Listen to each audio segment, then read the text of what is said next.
भगवान श्री राम की परीक्षा। प्राचीन काल की बात है। अयोध्या नगरी में एक अत्यंत धर्मात्मा और आदर्श राजा श्री राम अपने परिवार के साथ रहते थे। उनकी दीक्षा और जीवन दर्शन से सभी लोग प्रभावित थे। श्री राम का जीवन सत्य, अहिंसा, प्रेम और सदाचार का आदर्श था। उनके चरित्र में कोई भी दोष नहीं था और वे हमेशा दूसरों की भलाई के लिए कार्य करते थे। एक दिन श्री राम के पास एक साधु संत पहुंचे जो अपनी तपस्या में लीन रहते थे।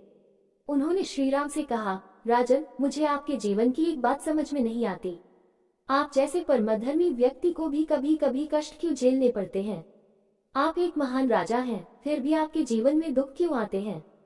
श्री राम मुस्कुराए और संत से कहा, हे संत, जीवन में सुख दुख तो आते ही रहते हैं।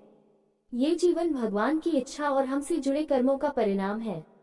मेरे जीवन में जो भी कष्ट आता है वह मुझे भगवान के आदेश के अनुसार ही स्वीकार करना होता है। संत ने पुनः पूछा, राजन, क्या आप यह नहीं मानते कि आपके जैसा धर्मात्मा होने पर आपको कभी दुख नहीं होना चाहिए? भगवान अपने भक्तों को हमेशा सुखी रखते हैं। श्री राम ने संत की बातों को समझते हुए उन्हें एक उदाहरण दिया। मुझे तुम्हारी बात समझने में कोई कठिनाई नहीं है। मुझे तुमसे एक कहानी सुनानी है ताकि तुम्हें सही उत्तर मिल सके। श्री राम ने कहानी सुनाना शुरू किया। बहुत समय पहले की बात है, जब मैं और मेरे भाई लक्ष्मण जंगल में वनवास पर थे। एक दिन हम एक सुंदर तालाब के पास पहुँचे। वहाँ एक बूढ़ा साधु तपस्या कर रहा था। हम उससे मिले और उसे प्रणाम किया। वह साधु बहुत ही साक्षात संत था और उसकी आंखों में गहरी शांति थी। मैंने उससे पूछा, महात्मा, आप इतने समय से तपस्या कर रहे हैं, आपको कोई कष्ट तो नहीं होता?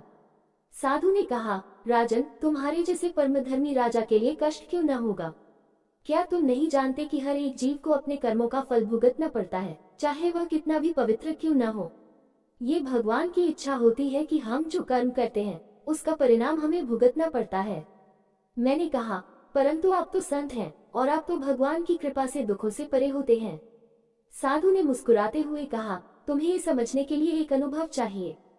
चलो, मैं तुम्हें एक छोटी सी परीक्षा देता हूँ। यदि तुम सफल हो तो मैं तुम्हें बताऊंगा कि भगवान की इच्छा के अनुसार ही हमारे जीवन में सुख और दुख आते हैं। साधु ने फिर कहा, तुम अपने साथ जो कुछ भी ले आए हो वह मुझे दे दो। मैंने विचार किया, ये बहुत कठिन कार्य है, लेकिन अगर मुझे भगवान के आदेश का पालन करना है तो मुझे इसे स्वीकार करना होगा। मैंने अपनी सभी वस्तुएं जो मेरे पास थी साधु को दे दी। वह बहुत प्रसन्न हुए और कहा, राजन, तुमने सही मार्ग पर चलकर यह समझ लिया कि यह संसार भगवान की इच्छा के अनुसार चलता है। हमें भगवान के आदेश का पालन करना ही सही है। ये कहते हुए श्री राम संत की तरफ मुड़े और बोले, हे संत, जीवन में कष्ट केवल उन कारणों से आते हैं जब हम अपने कर्मों से दूर भागते हैं और भगवान के आदेश के साथ नहीं चलते। भगवान का जो भी निर्णय होता है वह हमारे भले के लिए होता है और हमें उसी निर्णय को बिना किसी प्रश्न के स्वीकार करना चाहिए। संत ने श्री राम की बातों को ध्यान से सुना और कहा, राजन, आप सही कहते हैं। अब मुझे समझ में आया कि भगवान के आदेश में ही सच्ची शांति और सुख है। हम जो भी कर्म करते हैं उसका परिणाम हमें भगवान की इच्छा के अनुसार ही भोगना होता है। श्री राम ने संत से कहा, धन्यवाद संत। जब हम भगवान की इच्छा के अनुरूप अपने कर्म करते हैं तो हमें कोई भी कष्ट असहनीय नहीं लगता। भगवान के हर कार्य में एक उद्देश्य होता है और वही हमारा भला होता है। संत ने श्री राम की बातों को समझा और आशीर्वाद देते हुए वहां से चले गए। संदेश, ये कहानी हमें ये सिखाती है कि जीवन में जो भी कष्ट आते हैं वे भगवान की इच्छा और हमारे कर्मों का परिणाम होते हैं।